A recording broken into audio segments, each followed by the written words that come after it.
As the Iowa caucus gets closer and closer, Bernie Sanders and Joe Biden have taken off the gloves and are now going at each other over the record. Just last week, for example, Biden hit Sanders on the Green New Deal, only to get slapped back by scientists.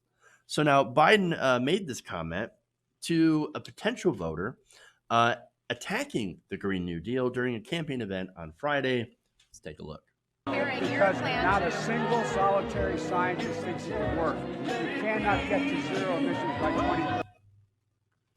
All right, so that's real quick, but he basically said there's not a single solitary scientist that believes that we could get to zero emissions by 2030.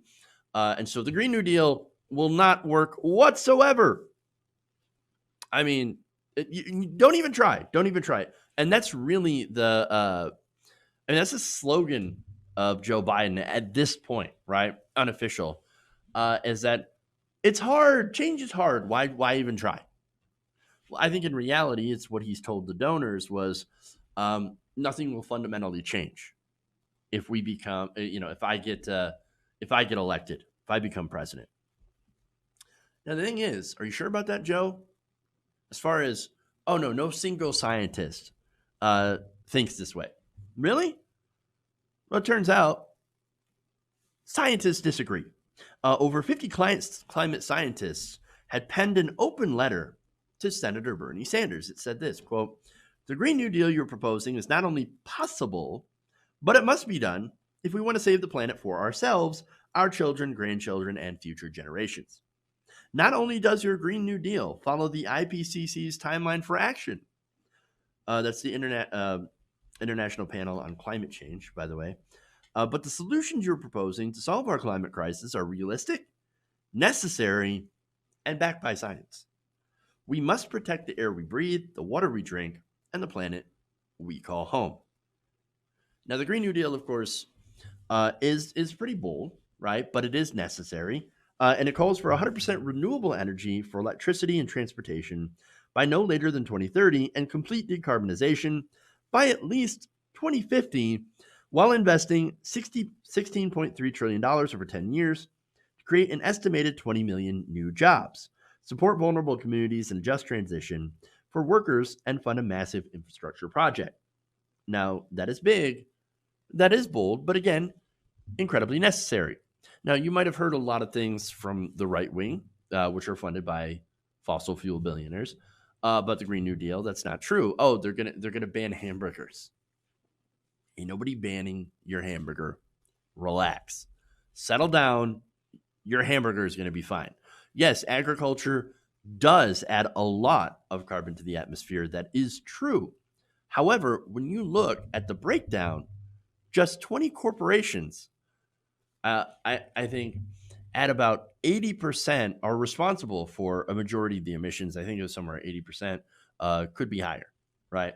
I don't have the exact number in front of me, but it's a huge amount. And I'm sorry, it's 100 corporations, not 20.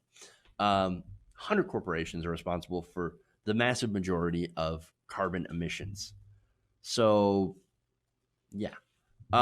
They also say that you're going to, ban planes? No, they're not going to ban planes. So, or air travel or anything like this. So, absolutely ridiculous, right?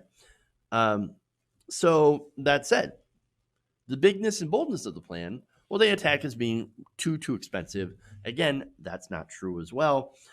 Here's the thing. It is not too big and too bold for us to actually take on. The Interstate Highway Project was also huge. The plan to rebuild the South after the Civil War, that was also huge. Or rebuilding Europe after the Second World War. That included our enemies, Germany and Japan at the time, who are now some of our strongest, most staunchest allies. Those were big undertakings. Those were epic. And I bet that there were people out there who also derided them as unrealistic. And yet here we are, we did those things. We need to look at the climate crisis the same way that we looked at those projects, the Marshall Plan, right? Because really, doing something on the climate is the Marshall Plan for today. Our generation, and the last couple of generations, We haven't had anything big like that. We haven't achieved anything big like that. It's kind of our turn because climate change is the problem of the day. And it's going to be a huge problem well into the future if we don't do something about it. Now, in a tweet on Tuesday night, Jeffrey Suprin, a research associate in the Department of History of Science at Harvard, said that while the scholarship is clear and the technology to solve the climate crisis is available, it's not like we need some magical technology that's going to solve the climate crisis. No, we already have everything that we need, right? He said that what we lack most is the political will. Mr. Biden's comment embodies that. Now, that's important. Remember, Joe Biden tells groups of donors nothing will fundamentally change, right? If I become president, nothing will fundamentally change. Well, that means we're going to have more pipelines like DAPL and Keystone XL, more vague promises of big action while actually not really even doing the big bare minimum, which is staying basically within 1.5 degrees Celsius of warming. Biden's plan does not get there in time. Doesn't get there in time. The Green New Deal is the only plan that climate experts call game-changing. Quote, a roadmap, this is another scientist, of what we as a society need to do to confront the climate emergency, and the only proposal put forward by a major candidate that represents a level of ambition that matches the scale of the unprecedented crisis in which humanity now finds itself deeply entangled.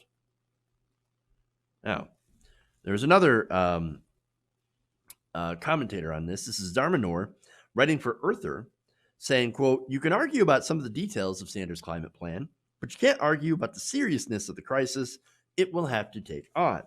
The climate crisis is already causing heat waves, wildfires, storms, and floods, and unless we take serious action, it's going to get far, far worse. On that, the science is clear, and the Sanders plan is absolutely in line with what's needed to address it. Now, we also have Dr. Peter Kalmus, an associate project scientist at the UCLA Joint Institute for Regional Earth System Science and Engineering. That is a long title. He said this, quote, to have any chance of getting to net zero by 2030, we certainly need a plan that looks a lot more like Sanders than Biden's. I don't know if we can get to net zero emissions by 2030. No one knows, but I do know that it's up to us. And if we don't try, then we certainly will fail. And he is absolutely correct on that last part. If we don't try, we'll fail. Joe Biden is basically saying, why try too hard? We can't try too much, right?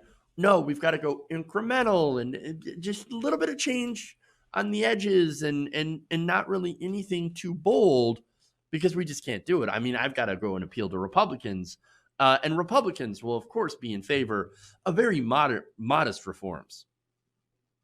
Really? Are you sure?